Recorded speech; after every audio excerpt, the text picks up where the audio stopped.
How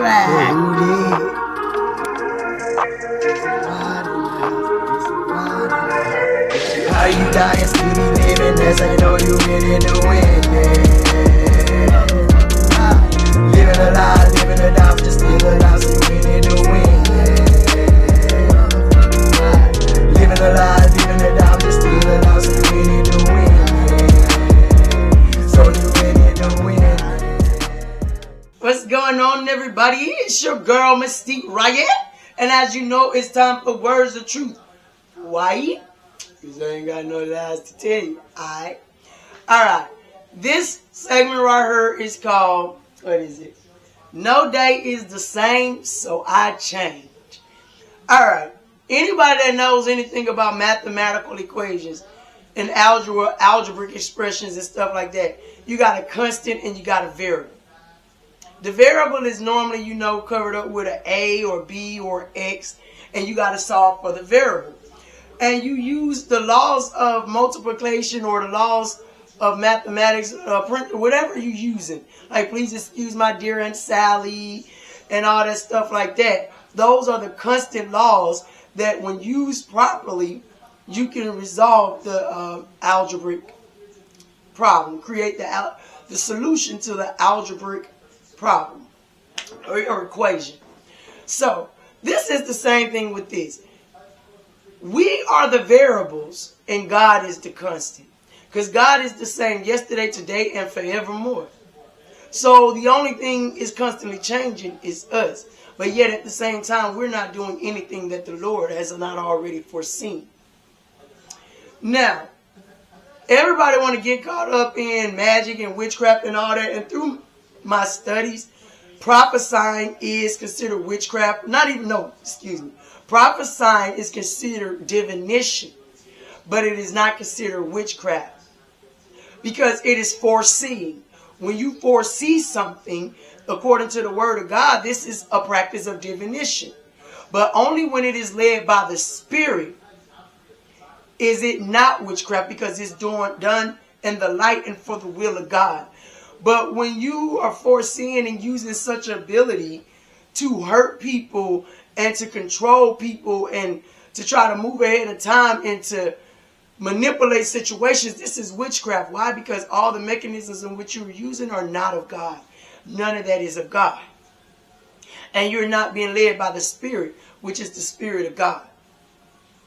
Now, with that being said, I say that because all these mental illnesses people got thrown around, bipolarism, meaning, according to the definition of what they say bipolar is constant mood changes that goes beyond the everyday.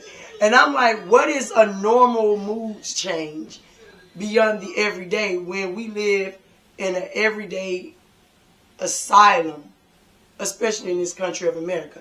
I can only speak for what I know. And I live in America, so of course that's going to be my go-to example. Well, if you look at the news and all this, according to what we see, it ain't that much better nowhere else either. Because they're not going to show us the good. They're going to always show us the bad. So I'm going to focus in on this place I am in right now, which is America. And they're so quick to label every little thing you do a mental illness. Oh, you got visions, you're schizophrenic. Or you can talk to the Lord, you're hearing voices, which makes you schizophrenic. What else? If you switch up how you behave or switch up how you deal with certain bull crap, or you not so what's up today, and you don't want to deal with nobody crap, and you handle them a little different than you normally would, oh, you bipolar. This is the crap they do. She got a problem with us bullying her. She got to have a mental disorder. Oh, she like to stay in the house because she trying to get away from people. Y'all think I'm playing? These are literally mental. They call it, is it disposition disorder or something like that, when you don't go outside that much because you're trying to hide. Disassociation, that's what they call it. It's a disassociation disorder. Like when you don't want to go out because you caught on what they call woke, and you understand the traps and the bamboozles and the games they are playing, and you just don't feel like dealing with it. So they got their little minions out here trying to convince you should come outdoors and stuff to deal with them. And so when you go to reside in the comfort of your home, they call this disassociation disorder. Because they literally say, because they feel like they gotta hide themselves away from society. And they're like, what you hiding from? What are you trying to get away from? And they try to make it seem like it's something wrong with you for not wanting to deal with the toxic norms of American society. So this is why I say no day is the same, so I change. If you're walking around here giving in to all their beliefs of these mental disorders and crap that don't exist, really, they're creating the disease. And they're creating the symptoms and the side effects so you can be convinced, oh yeah, this is the truth. Oh yeah, I think I do got the crazies. First off, it's taking away your accountability, because now you no longer take accountability for your actions, but you're blaming it on your disorders. Well, you know I'm bipolar, so. Well, you know I'm schizophrenic, so. All this, first off, is nothing more than chemical imbalances in the body, whether it be through the hormone or through the foods we're eating or through the over-exaggeration of the stimulus in which we receive in this environment. All these so-called mental illnesses can be corrected if we correct our environment. But instead of correcting the environment, they choose to what? Medicate you, because it feeds their agendas and their systems. So, as a child of God, how do you maneuver around this craziness in which they have bred a society on? You got to know what season it is. How do you know what season it is? The same way you recognize the 4 seasons of the year. You know when it's summer outside, what? When it starts getting real hot. You know when it's spring outside, when the rain start falling more and things start growing. You know when it's the fall. Why? Because things start dying and the trees start shedding. The wind get a little chill, just the right temperature. You know when it's the wintertime, when things get a little chilly.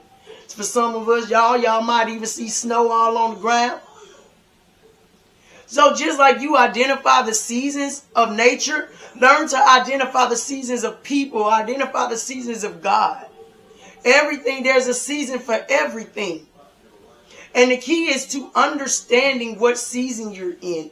You're in so you know how to transition. What do I mean by so you know how to transition? Okay, if you recognize that fall comes out after summer, you are aware of the seasons, but you don't understand how to transition from summer to fall. And you don't wear the appropriate clothing. You don't, maybe you don't even have the appropriate clothing. So now here in fall is, and you got nothing but summer clothes, and you wonder why you're cold. Or you're uncomfortable. So you have to learn to flow with the seasons, because why? The seasons are going to come no matter what we do. And that's what you got to look at life as. The seasons are going to happen no matter what. What are the seasons? The trials and tribulations that come to make us strong. Think it not as strange of the fiery trials and tribulations that come to make us strong. And it says, we've been made endure for a night, but joy comes in the morning light. Now, a lot of people say it's a song out there that goes, it's okay to cry. Wait. It's okay to cry, but wait, make it one night though. Wait, only one night though.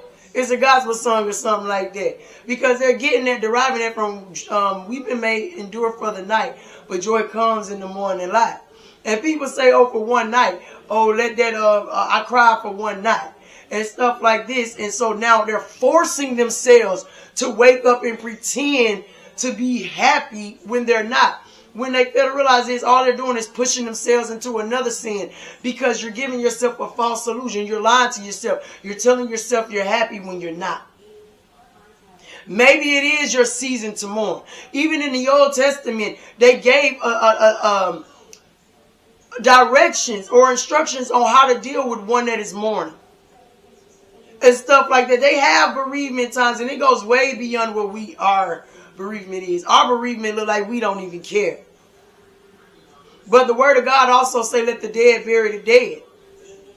And what do he mean by that? If this was not a child of God, if this was not a person giving their life to the Lord, then that person was already dead before they died.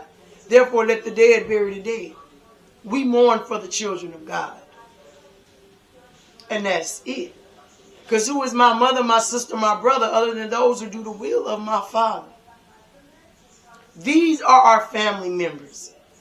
These are the people we are meant to go through with. Not necessarily the people that we were born into this blood with. That's another video though. No man is an island to himself. But right now we're talking about the day-to-day change in which you have to adapt yourself to. Know those you labor amongst. So no matter where you have to go, you know your days. You know, okay, I work here, and this is, after a while, you should know this is how these people are.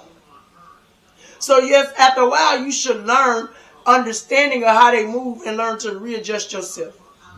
To where, you know what, who they choose to be ain't even all up your behind like this. Like you know how to handle them, I ain't got to deal with them or only deal with them at this point or that time. Now, we all know you got some of them out here, and no matter how you dance around them and only deal with them as necessary, they all up in your face trying to find crap. Looking for reasons to come for you. But you got to be prepared for them people too. Understand that those people are out here like that too. But you have to be able to shape the societal norms of what people think about you, because they're going to call you crazy. They're going to call you all these things that you're not, because they want you to question your sanity, question your mindset. They want you to question yourself so that you can conform. It's called forced conformity. To where if you don't comply, we going to make you wish you had. Because you wouldn't be going through this if you just comply. That's also a part of totalitarian. I hear a lot of words like totalitarian and communism. We hear and use a lot of words out here in this world. But you know, they don't really stick with me until I've actually had a reason to understand their concepts. And it wasn't until I felt like we were living here in America in a totalitarian ecosystem, economy system, that made me really understand what it really means. That's the type of world we live in, really, in this country. Totalitarian meaning everybody is a snitch.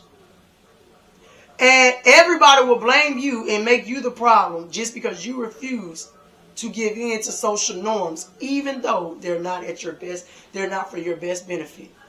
They'll come for you for that. So that's a part of totalitarian. And that's honestly what I feel like we're living in America. Y'all ain't nothing but a bunch of snitches, alright? But who y'all snitching to? Y'all going to tell on people to the very system you say you can't stand. You are the system, and you are part of the reason why it's still going. Like, good thing we don't truly live by snitches get stitches, right? Because how many of you niggas have stitches right now? So I'm just saying. Hold on. But that's pretty much it, man. Like, recognize the seasons of life. Recognize what seasons you're in. And learn how to work them cycles. A lot of the things take place the same, just on higher levels. If you fight the devil this year in this level, the devil gonna try to come back next year to get you even harder. He remember where you was weak at before, so he gonna try to creep in and them levels then. That's why just be letting everybody in your space. Because a lot of people want to keep you in the same place. Oh, because you went clubbing for like a few, you was going through something, and you went clubbing a lot with them then. Now that you ain't going through it and you done got your crap together, and now you back on your grind now, you done changed. It's not that you changed, they caught you at a low point. And they was befitting for that time frame. But if they can't fuck with you on the level in which you are now that you up, to where you ain't going through and you ain't bogged down and you ain't broken and you actually on your grind, then that means they was just there for that season. They was there for your broken season, to turn up for your broken season. Because they ain't looking like they ready to go for your game. Like, there's other reasons to chill with people other than to turn up, man. Can we just be there for each other? That's a part of that video. So I guess I should go ahead and make that then. Because it keep tying to no man is an island to himself, you know. So learn the seasons that you are in your life. Are you at an up Are you at a down? It's okay because life is filled with ups and downs. But make sure your ups are greater than your downs. You know, even when you jumping on a trampoline, you got to come down in order to build momentum to go higher. With every jump, you do what? You go higher and higher with each jump until you get tired. You know, it's okay. We get tired sometimes. And the Lord know that. So he give us a period of rest. So, it's all right that you don't act the way you did yesterday. It's all right if you're not acting today the way you did a year ago. Don't let people get you like, man, you changed, you ain't the same. When you know you doing better than you was then, pat yourself on the back, man. Pat yourself on the back. Because that's confirmation that all the work you've been putting into yourself. That's why we all find it hard to put work into relationships and stuff. Because we find it hard to even work into ourselves, man. We find helping ourselves to be a waste of time. So we fall victim to blaming the system and other people and the things we've been through for our own shortcomings. Change is beautiful when you change it for the better, you know. I think I put that in one video. What if we never grew? What if the flowers never went from a seed to a beautiful flower? We would never get to see the beauty.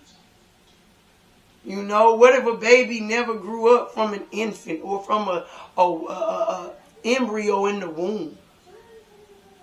We need growth. Growth is beautiful when it's for the better good of not just ourselves, but for those around us, you know. Alright, that's all I got to say. So let he who haven't ear to hear what the Lord is trying to say. How much time have I wasted? Think about how I'm gon' face it. People claim that I am extra, but I just say they basic. They all turned up to the basic. She got boom like an 808, making circles like a figure eight. I'm gon' roller skate all over town. Only live once, so hold it down. This body that I'm in, it can cover all its sin, and then I cleanse. And then I cleanse, and now I'm whole again. And they call me hooligan, even losing it.